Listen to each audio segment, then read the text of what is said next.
Assalamualaikum warahmatullahi wabarakatuh.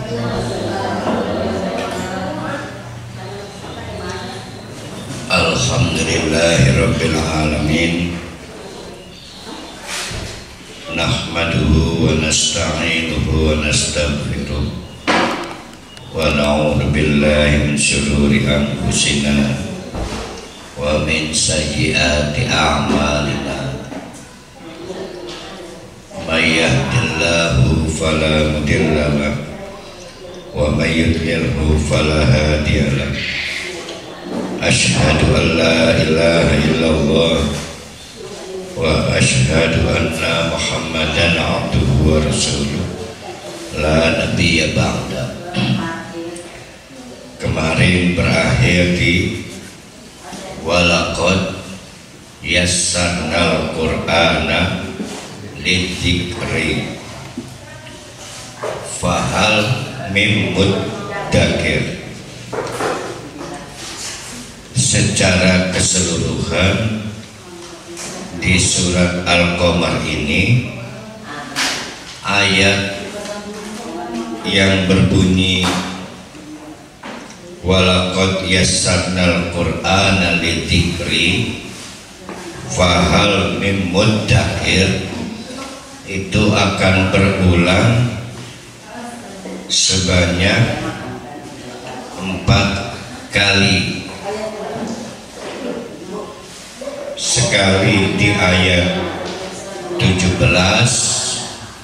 sudah kita bahas kemarin, diulang lagi nanti di ayat 32, diulang lagi nanti di ayat 40, nanti terakhir kita akan itu yang keempat kali ya, 3 kali.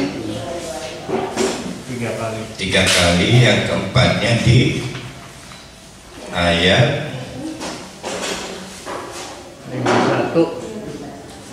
51.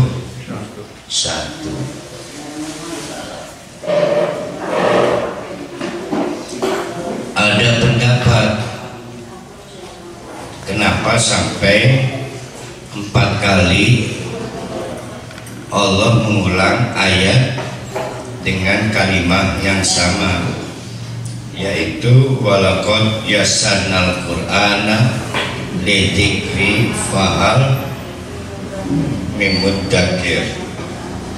Sebetulnya 3 itu sudah banyak. 1 disebut mufrad, 2 disebut musanna. Kalau 3 jama', artinya lebih dari 2. Lebih dari 2 itu sudah disebut banyak, tapi Allah tambahi 1 lagi sehingga lebih dari banyak. Itu menandai bahwa di surat Al-Qamar ini stressing poinnya ada di kalimat itu, yaitu walaqad yassarnal qur'ana lidzikri fahal mim muddakir. Kita ini tahu cerita tentang kemarin, kisah tentang apa itu kemarin? Nuh. Itu kan bukan dari dongeng, karena jarak kita sangat jauh dengan sejarah Nabi Nuh itu. Nah, kita tahunya dari Al-Quran. Fahal mim muddakir, mau diulang kasus yang terjadi menimpa kaum Nabi Nuh, cukup sih sudah diingatkan oleh Al-Quran, itu maksudnya. Nanti ditambah lagi dengan kisah lain, maka diingatkan lagi oleh Allah walaqad yassarnal Qur'ana lidzikri. Nah, lidzikrinya itu. Nah, yang menarik adalah kemarin sudah kita bahas juga taisir yang dimaksud dimudahkan oleh Allah Al-Quran untuk kita mengingat itu dimudahkan kemungkinan dalam dua perkara. Pertama menghafal, kedua memahami. Benarkah kalau kita menghafal Quran 30 juz itu dimudahkan? Nah, cara berpikirnya bukan begitu. Perlu spesialis untuk menghafal 30 juz ini. Contoh, walaupun Pak Mahrum ini sudah senja, umur berapa Pak Mahrum? 67. Udah 76 tuh kan? 76. Waduh, udah hebat tuh. Sudah berapa surat kehafal? Baru sama. Juz paling. Juz sama. Itulah Al-Quran. Nah, ya itulah Al-Quran, karena Quran itu tidak ada juznya. Ada yang baru hafal Qul a'udzu birabbin nas, ya itulah Al-Quran. Ya, jadi walaqad yassarnal Qur'ana, dan akan dimudahkan dan pasti dimudahkan oleh Allah Al-Quran itu lidzikri. Salah satu dimudahkannya itu adalah menghafal.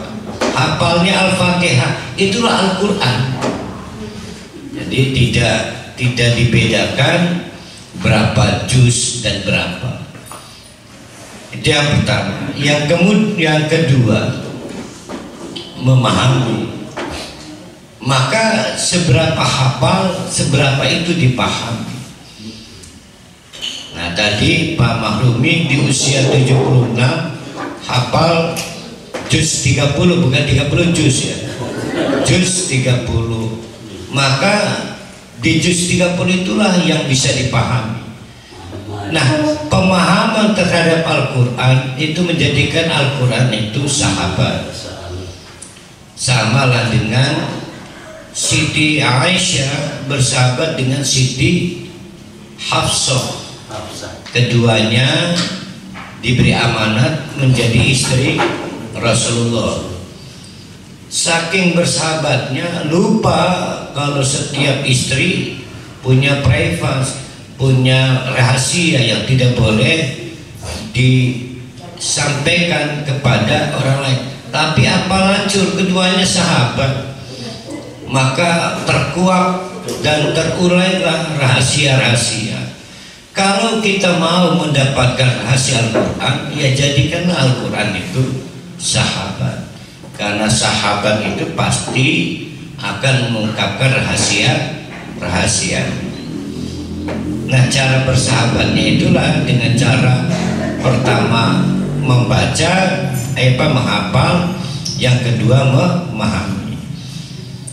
Jadi penyebutan Al-Quran di situ tidak dibedakan berapa ayat hafal, berapa surat hafal, berapa juz hafal. Karena satu ayat pun ya Al-Quran, satu surat Al-Quran, satu juz Al-Quran. Bagaimana kalau kita pengen menghafal 30 juz? Zaman Nabi juga dipilih yang hafal Al-Quran. Maka ketika ada sejarah kelabu, para penghafal itu dibunuh, Nabi sangat terpukul dan sedih. Apa itu artinya? Karena penghafal Quran itu memang terbatas. Yang dimaksud penghafal itu profesional ya. Kita nyebutnya hafid atau huffaz. Sementara kita harus hafal Al-Quran tidak harus 30 juz. Kita lanjutkan ayat-ayat kita ini.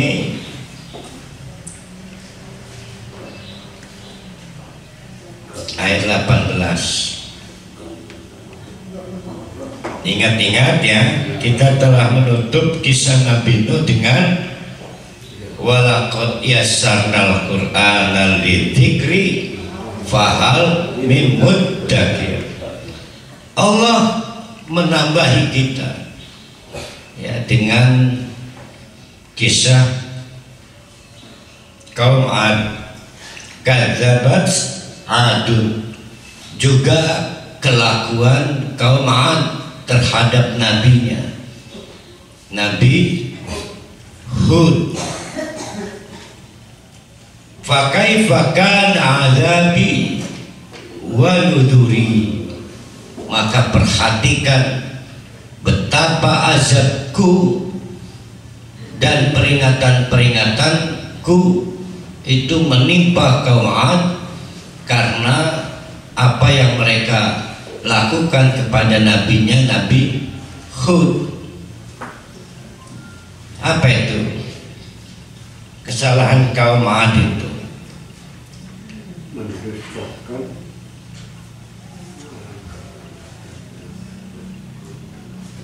Ingat kesalahan kaum Ad apa itu? Iramadatil imad,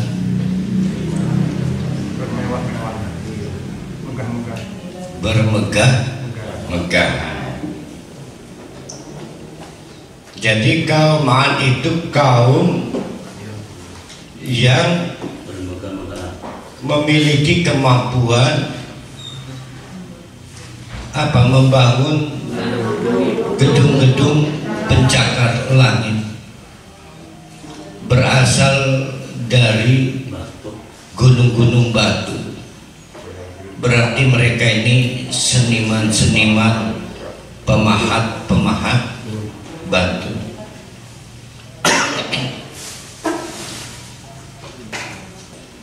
Itu juga yang dimiliki oleh kaum Ad. Merasa tidak ada yang salah dengan cara hidupnya, merasa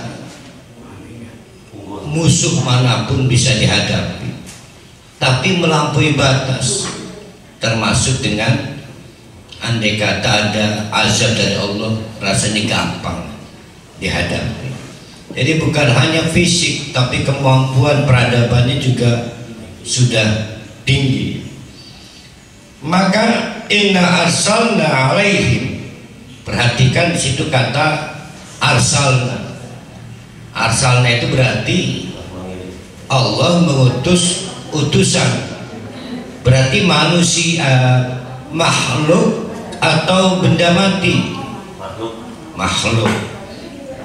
Inna arsalna alaihim, maka kami utus kepada mereka suatu atau someone, utusan, rihan. Tuh berarti mengutus malaikat. Yang tugas malaikat itu adalah membawa angin, sorsoron yang dingin.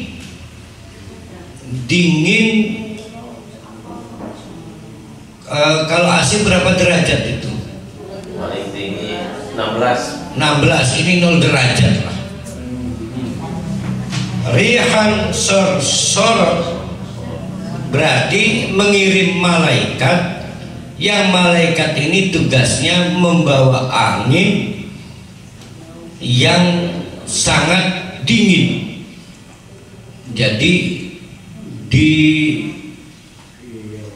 diazab dengan suhu yang sangat di bawah 0 derajat. Fi yaumi nahsin mustamirrin, di hari yang nahas. Oh, jadi bahasa Indonesia ya. Naas itu ya. Nahsin itu hari naas. Yang naas bukan harinya. Maka kalimat aslinya yaumi nahsihim, di hari di mana kenaasan mereka itu mustamirin, berlanjut. Kalau dalam riwayat berapa hari itu mereka diazab? 8 kali. 8 hari 7 malam. Itu namanya mustamir. Jadi hari ini di bawah 0 derajat, besok lagi di bawah 0 derajat, besoknya lagi di bawah 0 derajat. Bayangkan, ilustrasikan oleh kita apa yang rusak dari badan kita. Di banyak riwayat diceritakan ususnya sampai keluar, jantung dan sebagainya. Orangnya masih berdiri. Orang berdiri dengan peralatan perkakas dalam perut itu sudah keluar, tapi masih berdiri. Berarti nunggu apa itu? Mati. Salah, nunggu robohnya tuh. Nah, maka diceritakan cara robohnya itu seperti pohon yang rapuh, tumbang. Hari keberapa robohnya? Wallahu a'lam bishawab. Tapi dengan kata-kata mustamirin, saya ingat film PKI apa yang pakai silet itu, apa merah itu jenderal, merah itu jenderal, darah itu merah jenderal.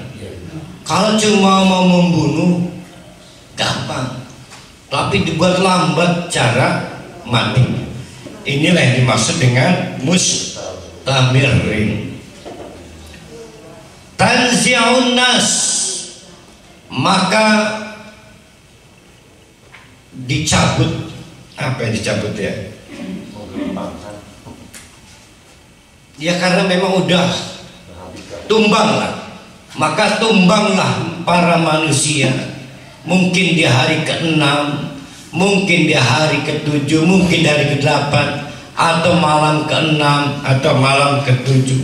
Setelah sebelumnya mereka disiksa dengan dingin yang sangat menggigil, yang dalam riwayat ususnya keluar, jantungnya keluar, seluruh perkakas itu keluar. Ka'annahu a'jazu nahlin munqair, laksana pohon kurma itu tinggi apa pendek? Tinggi banget, menunjukkan kaum Ad itu bibit unggul, jaduk-jaduk, jangkung-jangkung, tinggi, tapi sudah keropos, sudah nggak punya jantung tapi masih ngadeg. Ajazi nahlin, seperti pohon kurma yang rapuh, kemudian mungqair, ngegebluk jatuh. Fakaifa kana azabi wa nuzur, sudah terbayang belum bagaimana siksa Allah seperti itu dan bagaimana peringatan Allah? Kita tahu ini dari mana? Tahu ini dari Al-Quran. Maka kata Allah, walaqad yassarnal Qur'ana bidzikri, dengan kisah itu dibuat mudah bagi yang dimudahkan oleh Allah untuk menangkap betapa menyeramkan, menakutkan kisah kaum Ad itu. Tapi kalau sampai pagi ini ada bapak-bapak, ibu-ibu belum juga merasa takut dengan pembacaan Al-Quran ini, bukan salah saya, apalagi salah Al-Quran, karena pada dasarnya sudah dibikin mudah lidzikri, untuk mengambil peringatan dari kisah kaum Ad yang digelar di dalam Al-Quran. Jadi kesombongan, merasa secara ekonomi unggul, tenang, kita mah punya stok panjang sehingga nggak butuh berdoa pada Allah. Tidak butuh Allah, itu sudah pernah dialami kaum, jangan diulang. Fahal min muddakir, adakah yang mau mengambil pelajaran, mengambil peringatan sehingga insaf? Itu kaum Ad. Perbedaannya, orang-orang Mekah Quraisy sebelum ayat ini turun, mereka udah tahu tentang kaum Ad dari dongeng, lalu diangkat oleh Al-Quran menjadi testimoni, menjadi cerita. Nah, maka ditanyakan oleh Allah, walaqad yassarnal Qur'ana lidzikri fahal min muddakir.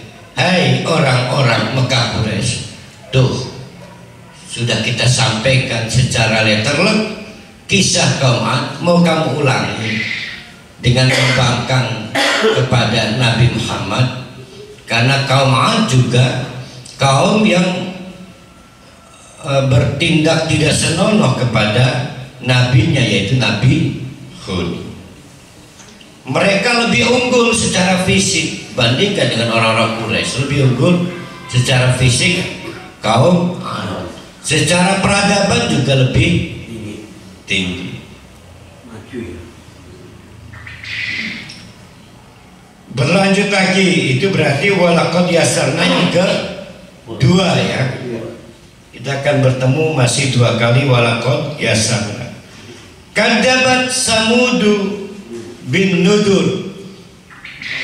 Ditambah lagi oleh Allah juga untuk kita, bukan hanya untuk kafir Quraisy, yaitu kisah naasnya kaum Samud kepada nabinya bernama Nabi Solih. Sama seperti orang-orang Mekah, kok bisa ya SK kenabian diberikan kepada Muhammad? Allah kayaknya salah. Ada loh orang lain yang lebih kompeten daripada Muhammad. Sama dengan kaum Samud juga mempersoalkan, kok Soleh yang dapat SK kenabian, udah miskin dan bukan orang terbaik, bukan tokoh masyarakat di komunitas Samud itu. Maka kata Allah terhadap orang-orang Mekah ketika membuli Nabi, dijawab oleh Allah, emang yang ngasih rizki siapa? Kok bisa ngatur-ngatur? Nah, sama seperti itu kaum Samud juga menggugat keputusan Allah, kenapa Soleh yang jadi nabi. Kadzabat Samudu bin Nudur, telah mendustakanlah kaum Samud terhadap peringatan Allah yang disampaikan oleh nabinya bernama Solih. Faqalu, mereka menggugat, abasyarum minna wahidan. Lihat kata wahidan. Abasyarum minna, kenapa harus dipilih salah seorang dari kami? Wahidan, satu orang. Nattabi'uhu, yang harus kami ikuti. Kami dibanyakan loh, dan mayoritas, dan itu minoritas. Argumentasi apa Allah bahwa kami harus tunduk dan patuh kepada wahidan, seseorang yang bukan menjadi tokoh kami? Aneh, sampai sejauh itu mereka bingung, kok bukan orang penting lah. Inna idza lafi dolalin, kalau kita ikut Soleh yang bukan siapa-siapa, kayaknya kita kayak orang tersesat. Wasu'ur, dan kayak kena virus anjing gila. Su'ur itu anjing gila, jadi kayak orang edan lah, karena dianggap dengan ukurannya ukuran materialis. Jadi kaum Samud menggugat pilihan Allah menunjuk soleh yang orang miskin, bukan tokoh terpandang di kaum itu, ditunjuk jadi nabi.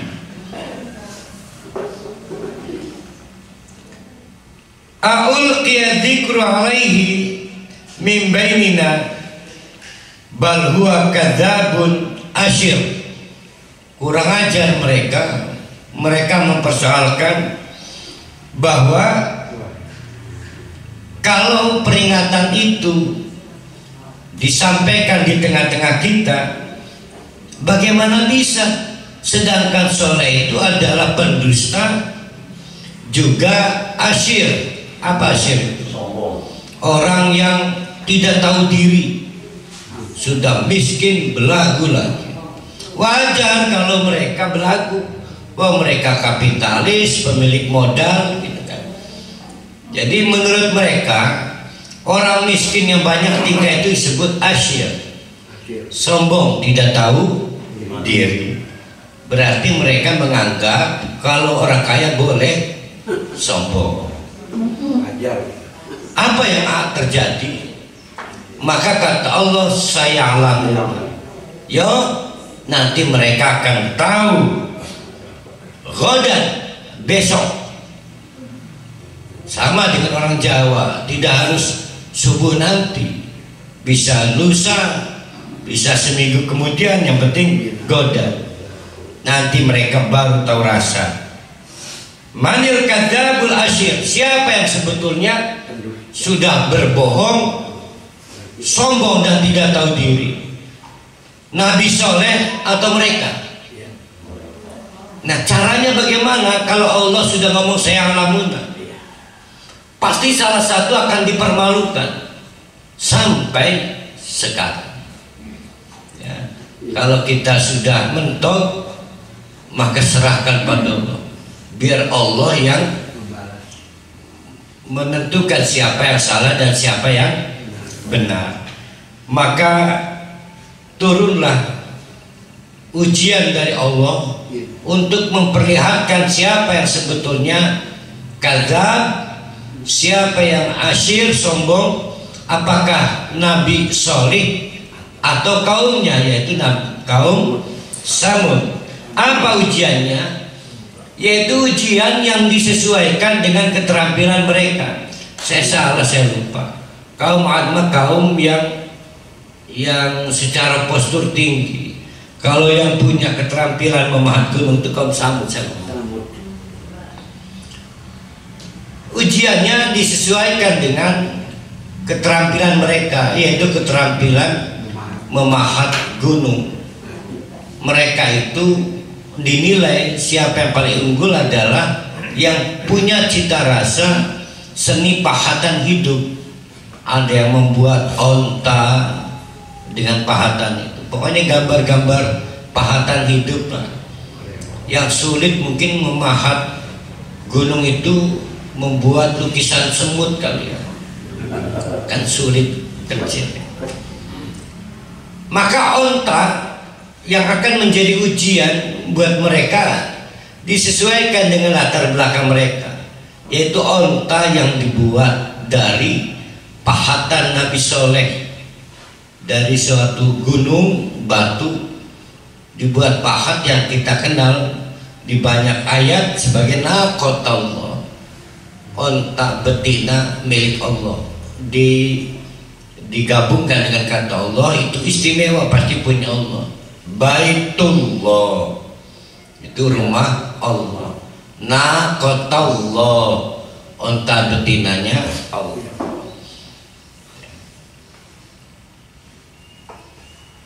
Inna mursilun naqah, maka dibuatkan, diutus onta betina yang dibuat dari pahatan batu yang berbentuk onta, keluar dari batu itu, namanya naqah. Si onta ini punya kemampuan memproduksi susu yang luar biasa banyak, yang cukup untuk mengcover kebutuhan minum kaum Samud.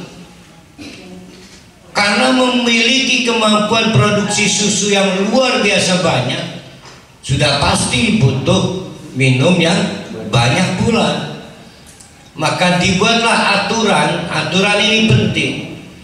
Dibuat aturan karena kebutuhan minum si onta ini banyak, sejalan dengan produksi susunya juga banyak melimpah. Maka ketika onta jadwalnya minum air, diduga tidak akan cukup lah, maka tidak boleh diganggu. Maka kaum Samud tidak boleh mengganggu jadwal onta minum. Giliran onta itu tidak minum, maka peras susunya sebanyak-banyaknya. Aturan main ini akan menjadi ujian ketaatan kaum Samud. Namun tambah meradang kaum Samud, dianggap ini aturan yang gila. Maka dipanggillah tokoh penting di kaum Samud. Setelah dibuat sayembara, siapa yang berani membunuh onta itu? Padahal sudah diwanti-wanti, diingat-ingatkan oleh Nabi Soleh agar jangan ada yang menciderai, karena itu onta milik Allah. Inna mursilun naqata fitnatan lahum. Kehadiran onta itu adalah fitnah dalam rangka menguji lahum kepada kaum Samud. Apa yang akan diuji? Ketaatannya. Tugas Nabi Soleh adalah fartaqibhum, maka awasi siapa yang taat pada ujian itu, siapa yang lulus, siapa yang tidak lulus. Wastobir, dan bersabar. Wa nabium, sampaikan Nabi Soleh ke mereka, annal ma'a qismatun bainahum kullu syirbin muhtadar, bahwa air yang menjadi bagian untuk mereka setiap kali minum itu ada jadwalnya, ya, ada jadwalnya. Tapi itulah sebagaimana yang kita dengar kisahnya, mereka gagal lulus ujian. Perhatikan dengan baik-baik. Apa yang terjadi? Maka mereka berontak, tidak mau diatur jadwal minum air itu, menyinggung perasaan mereka merasa kaum mayoritas tidak bisa diintimidasi oleh satu orang, apalagi hanya untuk kebutuhan onta betina lagi. Nggak peduli mereka bahwa itu onta Allah dan aturan itu adalah aturan dari Allah. Maka mereka bersiasat. Perhatikan, yang membunuh berapa orang? Kita lihat. Fanadau sahibahu. Maka mereka memanggil tokoh penting di kalangan mereka. Fata'atau fa'aqala. Maka si tokoh itu, si tokoh penting itu berarti berapa orang tuh? Satu orang. Fa'aqala, akhirnya membunuh onta itu. Berarti yang membunuh berapa? Satu orang. Azab yang menimpa kaum Samud sesungguhnya adalah dipicu oleh pembunuhan. Jadi sampai Allah itu mengutus onta, belum ada azab. Azab itu turun karena dibunuhnya onta oleh satu orang. Tapi azabnya menimpa seluruh kaum Samud. Yang bikin ulah satu orang, yang kena persoalan seluruh warga. Pernah disadari nggak itu dalam kisah Samud itu?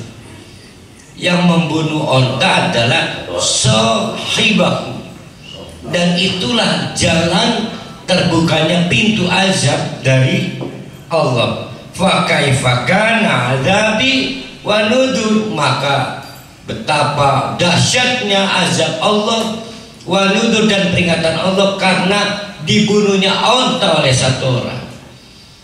Yang melakukan satu orang, yang mengamini semua orang, itulah dosa sapu jagat.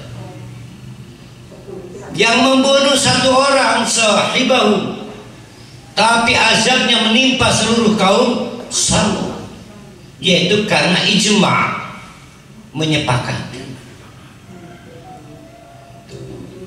Jadi pernah menjadi persoalan sing mateni seuwong kali azabi kena sekabeh. Ya karena itulah dosa sapu jagat. Tapi dosa berlipat ganda tidak ada, karena Allah itu maha adil. Maha adil.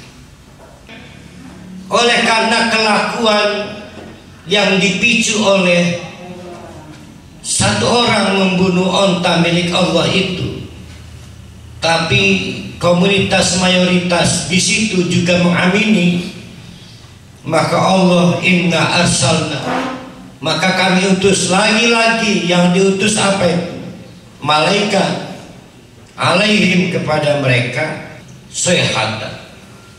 Jadi ada suara supersonik yang menyebabkan guncangan, wahidatan, yang menyebabkan kahashimil muhtadir,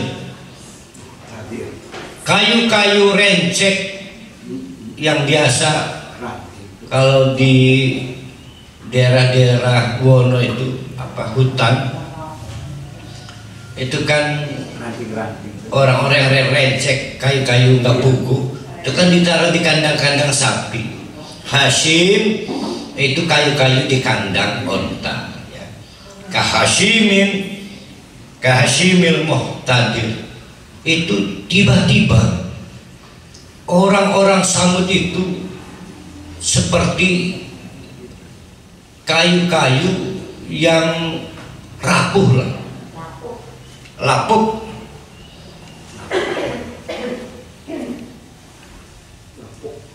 Wallahu a'lam bishawab. Bagaimana itu dari suara bisa bikin begitu, itu Allahu a'lam. Nah, walaqad yassarnal Qur'an lidzikri fahal min muddakir. Hai orang-orang musyrik Quraisy, orang-orang kafir Quraisy, kita sampaikan lagi ini tambahan cerita. Melalui Al-Quran kalian kenal kisah kaum Samud yang naas itu. Mau diulang dengan cara melawan kepada Nabi Muhammad, sudah siap dengan azab. Maka cukuplah Al-Quran ini bisa bikin mudah orang untuk insyaf dengan kisah-kisah itu.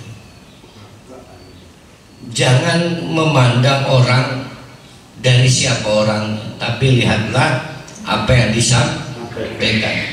Itu yang kadang-kadang kultur kita nih, orang Serang. Kalau Buneng mah bukan orang Serang, orang Pontang nih kayak saya. Itu kadang-kadang kalau lagi ngobrol, semua itu nanti berpeluang berapa sih?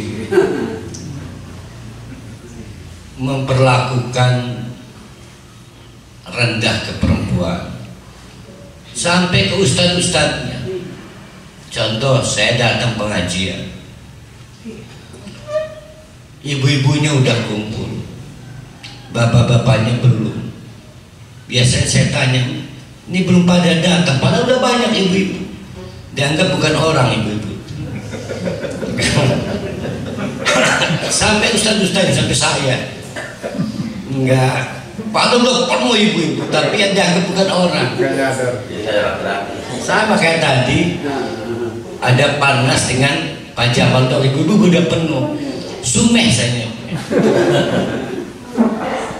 Padahal lu semuyak ibu-ibu.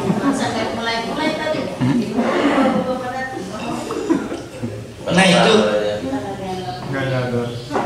artinya memang kultur kaum Samud itu ada di kita itu.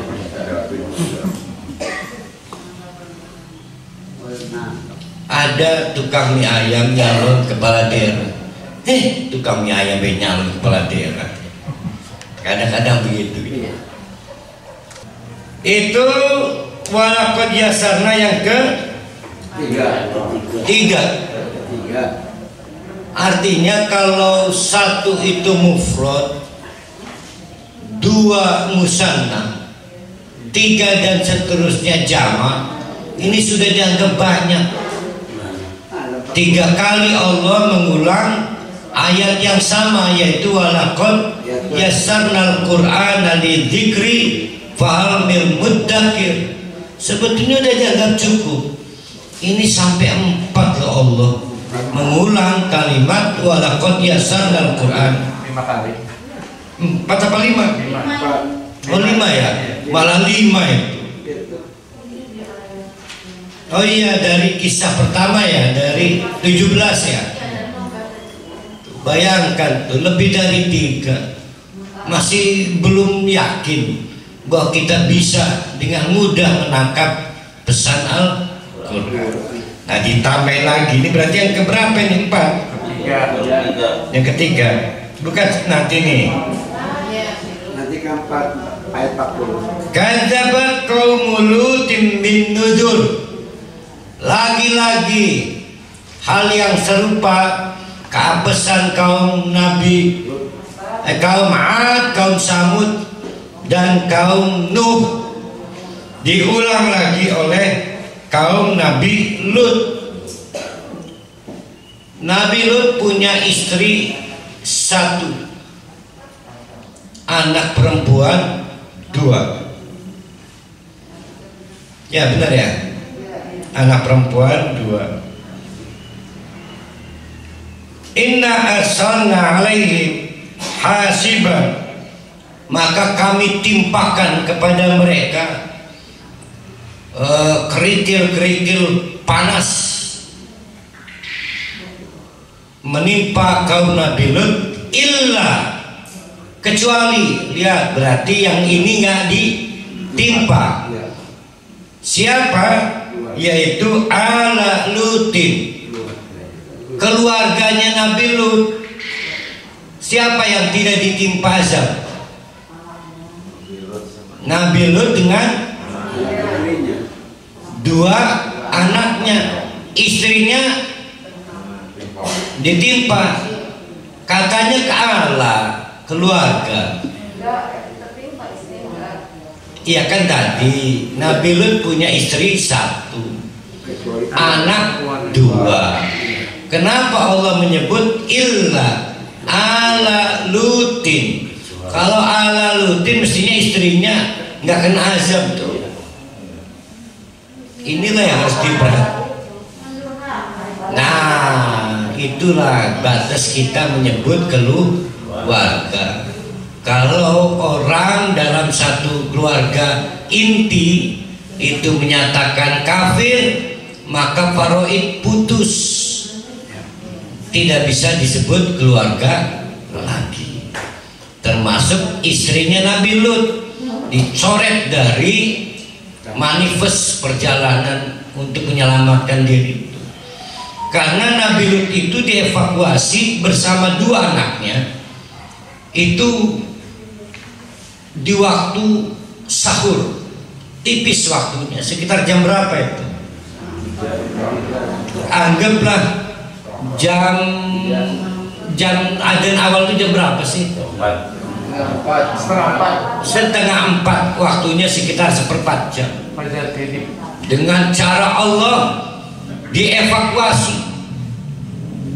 Dalam manifest itu tercatat Nabi Lut, istrinya juga ikut, dan 2 anaknya dievakuasi. Kata Nabi Lut, Beb, jangan lihat-lihat ke belakang, fokus ke depan. Tapi hatinya nggak bisa dipungkiri, kepikiran, sudah tahu istrinya ini dari Nabi Lut, itu komunitas gay mau diazab oleh Allah.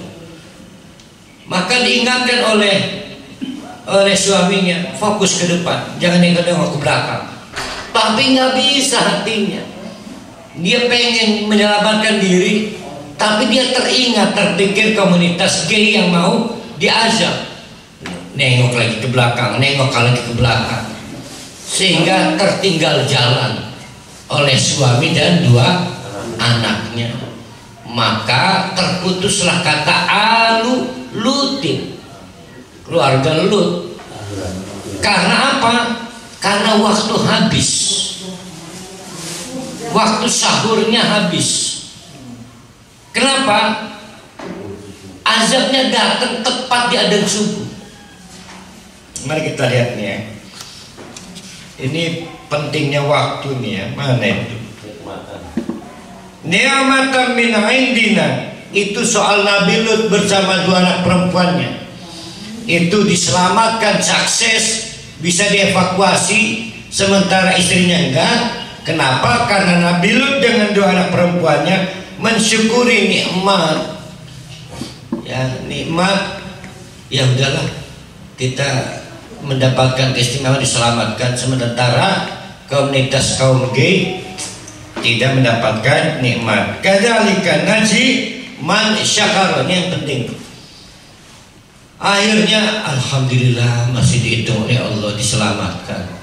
Yang lain sudah kena ODP, yang lain sudah kena PDP, yang lain sudah mati, kita belum. Udah disyukuri tuh. Yang mati belum tentu bisa tobat, kita masih punya rencana tobat. Itu bersyukur tuh. Istrinya enggak. Iya sih kita bisa selamat, tapi teman-teman saya gimana nih? Itu kan komunitas saya. Walaqad andarahum batsyatana fatamaru binudur. Nah, ini kisahnya. Padahal itu sudah diingatkan kepada dalam kasus Nabi Lut, keraguan tamu, 2 sosok yang ternyata malaikat itu. Istrinya gatel, maka istrinya ngirim WA kepada komunitas kaum gay. Yang datang memang konon hanya tokoh-tokoh. Maka fatamarau bin nudur, maka dirayu-rayulah siapa komunitas gay ini, tolong janganlah. Fatamarau walaqad rawaduhu an dayfihi, tapi tetap saja ngotot merayu-rayu tamu-tamu yang datang di rumah Nabi Lut.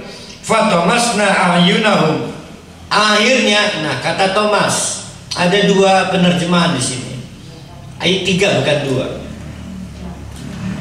Fatamasna, begitu masuk digerebek oleh tokoh-tokoh kaum gay.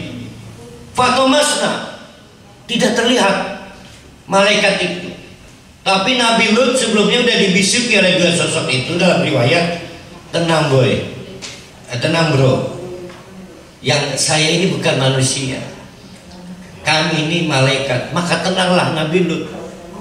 Akhirnya dibiarkan istrinya membuka pintu dan berdiri masuk. Fatamasna, nggak terlihat apa-apa. Lut, mana tamunya? Itu nggak ada, noting nggak ada. Istrinya juga bingung. Ih, gimana sih Bu Haji ini, ngebohong aja ya. Itu fatamasna. Itu yang pertama. Yang kedua, fatamasna juga berarti buta. Enggak, memang dibuat buta matanya. Kalau tadi tidak diketemukan sosoknya, digelatin ini sor ambe, ning lemari, ning soro macam-macam, tidak ketemu. Bu Haji ini ngebohong aja, bokis ya. Nah, itu satu pendapat. Pendapat kedua, memang dibikin buta. Kok nggak bisa lihat apa-apa kita ya? Satu. Yang kedua. Yang ketiga, fatamasna itu mengulik. Kalau buta, bola matanya terlihat. Kalau ini kelopak matanya menutup, itu artinya juga fatomas.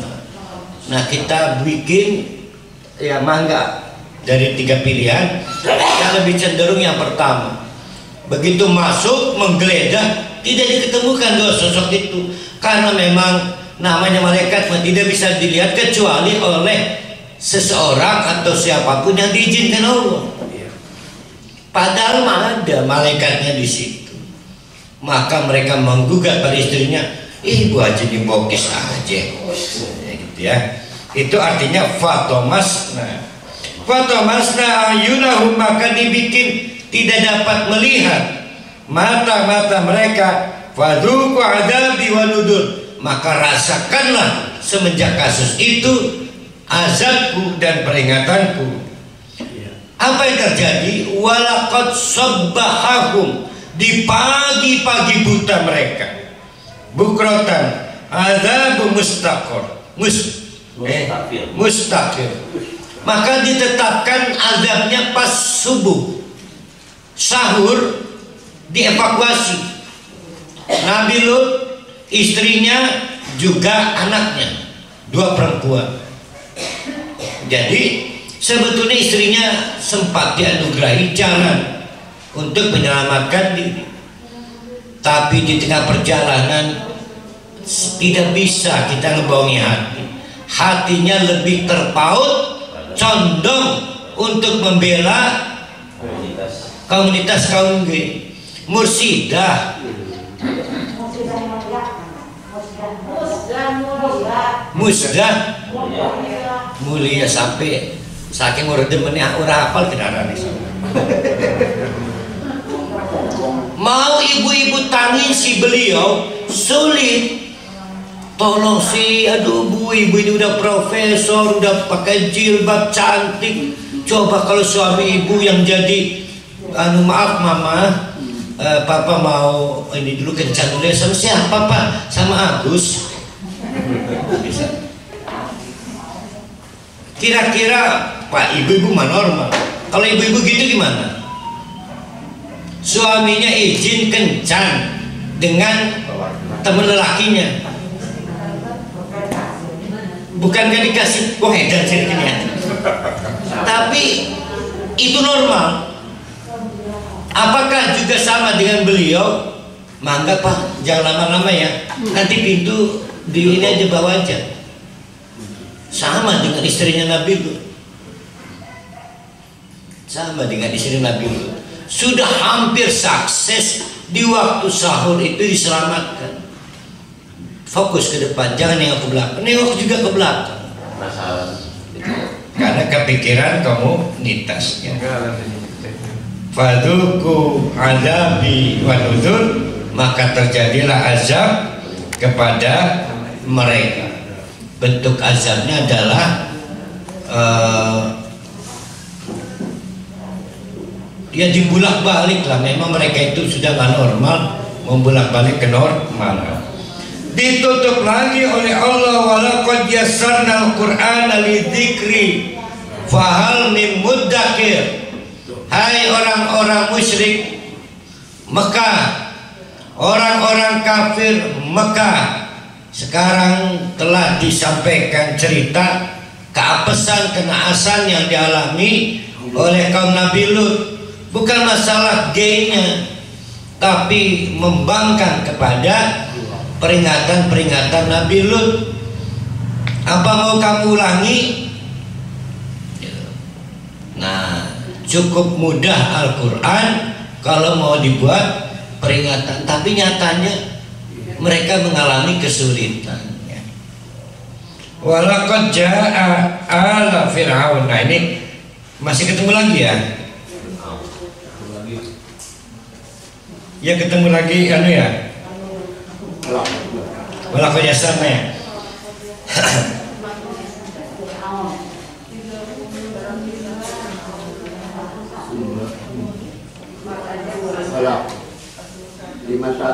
Begitu juga keluarga Fir'aun. Berarti keluarga Fir'aun itu Fir'aun dan istrinya. Ini masih disebut keluarga oleh Allah. kadzabu bi ayatina, bersama pasukannya, saya lupa.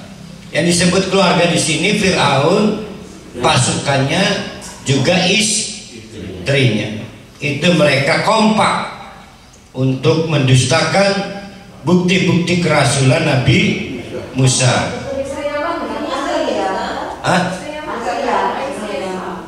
Istrinya kan masuk Islam. Ya kan belum dikecualikan, ini belum. Mereka kompak mendustakan bukti-bukti kerasulan Nabi Musa. Fa akhadnahum ahda azizim muqtadir, maka kepada mereka kita siksa dengan yang disesuaikan dengan kenapa mereka itu mendustakan kepada Nabi Musa, itu pamer kekuasaan.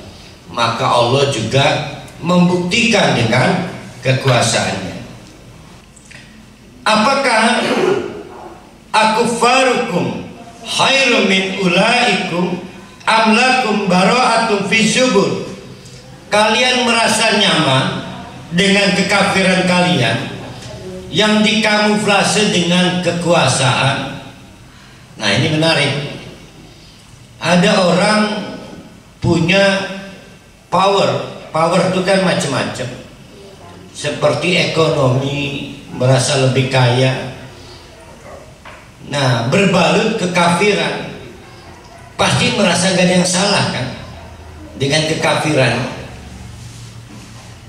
Sulit menegur orang yang sedang menikmati kesuksesan, sulit. Yang penting saya kaya. Begitu juga orang yang mencapai keilmuan tinggi, S3, S2, S3, dengan cara yang salah, sulit ditegur juga. Pokoknya sulit. Berarti tunggangan kekafiran itu macam-macam. Apapun yang membuat orang lupa diri, itu tunggangan kekafiran. Maka ditanyakan oleh Allah, kalian merasa nyaman dengan kekafiran kalian yang dibalut dengan kekuasaan, atau kalian merasa punya semacam amnesti, keringanan untuk membebaskan diri dari hukuman Allah? Nah, ini penyakit orang yang sudah mencapai puncaknya, puncak apapun yang mencapai puncaknya. Orang dewasa merasa tidak layak ditegur oleh anak kecil. Orang tua merasa tidak layak ditegur oleh anaknya. Suami merasa tidak layak ditegur oleh istrinya, siapapun lah. Yang menjadi Firaun itu kan macam-macam. Apalagi presiden. Presiden aduh ngeladen, ini ditegur Haji Mamat. Siapa kamu, kata presiden.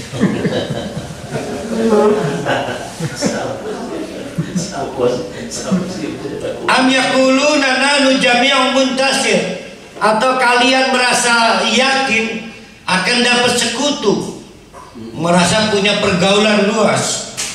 Sayuzamul jam'u wa yuwallawna dubur. Nah, ini menarik. Maka orang-orang dengan karakter, emang sulit ini. Penyakit yang paling sulit itu penyakit yang dialami Firaun. Sulit benar.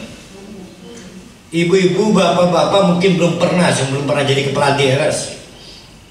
Sulit. Atau belum pernah, saking kayanya, ketanggung-tanggung kayanya di sini.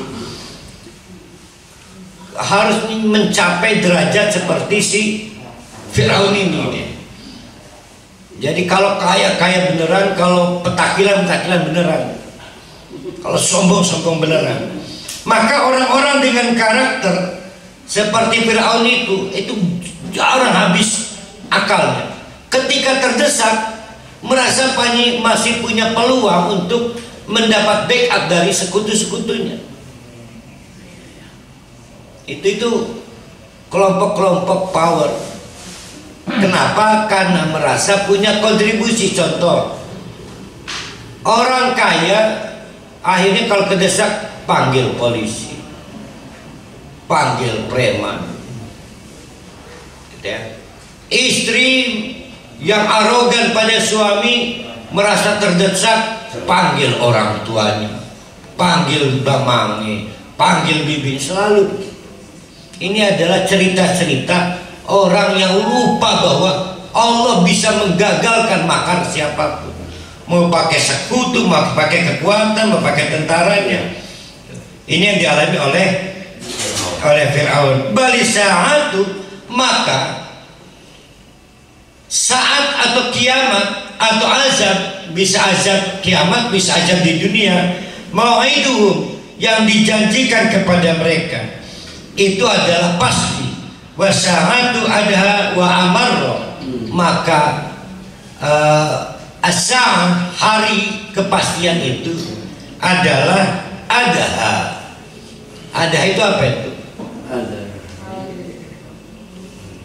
Waktu, bukan dasarnya. Habis waktunya itu apa itu?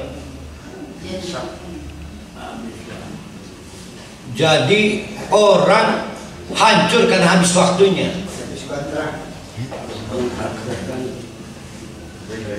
Apa ya? Wasa'atu adha, maka hari yang dijanjikan itu adalah adha, dengan berakhirnya kekuasaan.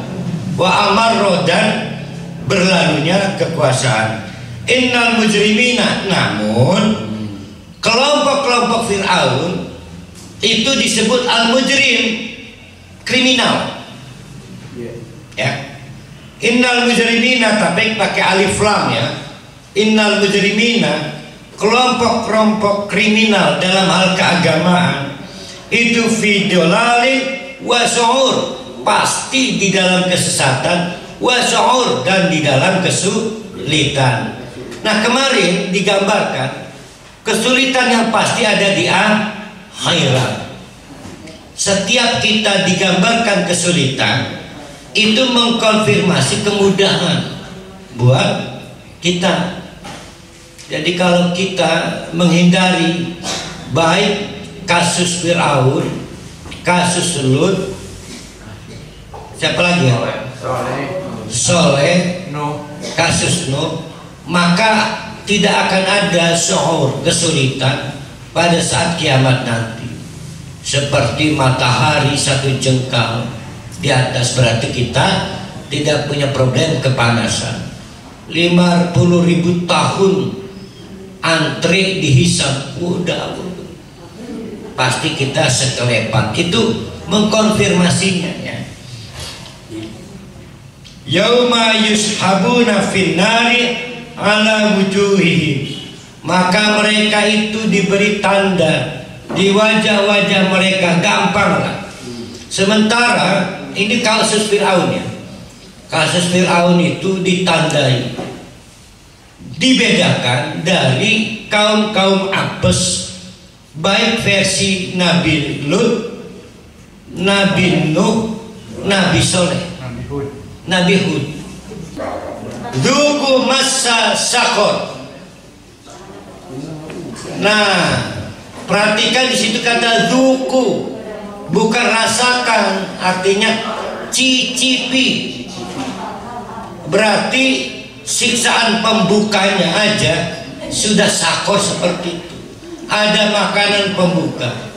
Nah, maka ilustrasi yang paling baik adalah suasana telaga Al-Kautsar.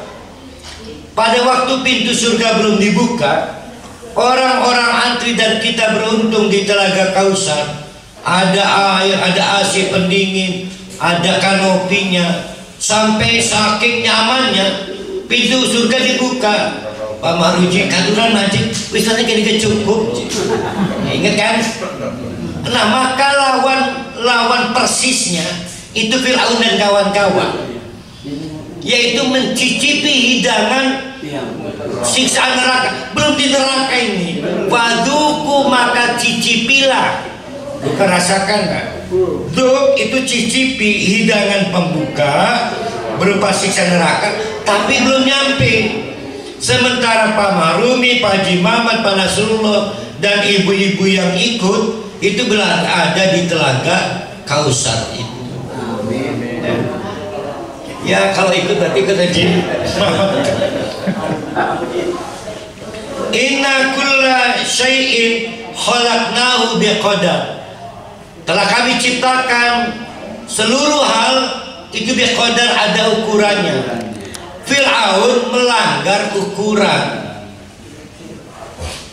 Ya, Fir'aun melanggar ukuran. Ukurannya jadi raja, udah raja aja nggak usah ngaku Tuhan. Wa ma amruna illa wahidatun kalamhin bil basar. Maka tidaklah yang kami perintahkan itu kecuali satu, seperti kedipan. Jadi kalau Allah sudah menetapkan satu saja, maka itu seperti kedipan. Satu kedipan pada mata itu berapa detik itu? 0,00 ya. Walaqad ahlakna asya'akum fahal min muddakir. Maka kami hancurkan asya'akum, kelompok mereka. Syi'atun, Syiah itu gerombolan, kelompok kaum Syiah. Asya'akum, gerombolan mereka. Fahal min muddakir. Ada nggak yang mengambil peringatan? Hai orang-orang kafir Quraisy dan kita semua, bahwa kekuasaan itu ada ukurannya. Siapa yang melanggar kekuasaan, maka butuh satu kedipan mata. Kalau Allah pengen menghancurkan. Wa kullu syai'in fa'aluhu fi zubur.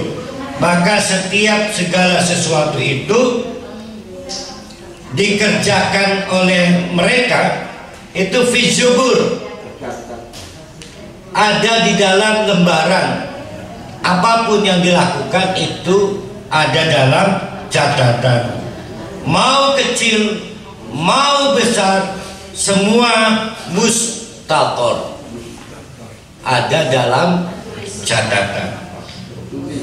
Tapi kabar baiknya adalah innal muttaqina. Perhatikan, al muttaqin di situ apa itu? Kan di ayat surat lain juga ada takwa. Ini kalau kita ngaji di pesantren kan nggak dipotong part-part ya, gemet kan. Nah si kiai nanya, wedi sirane pade ning cerita mau. Wedos kiai, nah wis panjang mau takwa. Nah, sama pertanyaan kita. Gimana? Pada takut nggak dengan kisah-kisah tadi? Takut. Nah maka dapatlah ijazah innal muttaqin. Itu caranya begitu ya. Innal muttaqina. Kalau kita bisa mengelola 4 apa 5, saya lupa itu 5 kisah tadi, dipastikan fi jannatin, kita akan masuk jannah.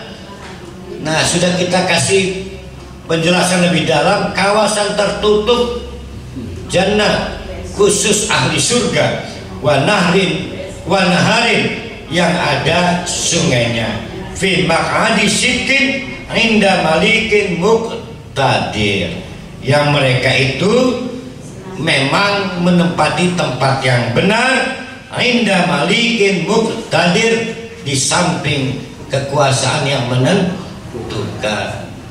Jadi kata takwa di sana adalah takwa terhadap 5 pelajaran penting tadi ya. Ada istri yang membangkang karena terikat pada komunitas mayoritas. Ada Nabi Nuh, Nabi Nuh, istri dan anak yang tidak mau ikut pada suami. Semua kisah-kisah keluarga, semua kisah keluarga. Ada suami yang tidak mau dipengaruhi istrinya, siapa? Fir'aun. Semua kisah keluarga. Tidak ada kisah yang bukan kisah keluarga. Alhamdulillah kita menyelesaikan surat Al-Qamar. Aqulu qouli hadza wa astaghfiru innahu ghafurur rahim.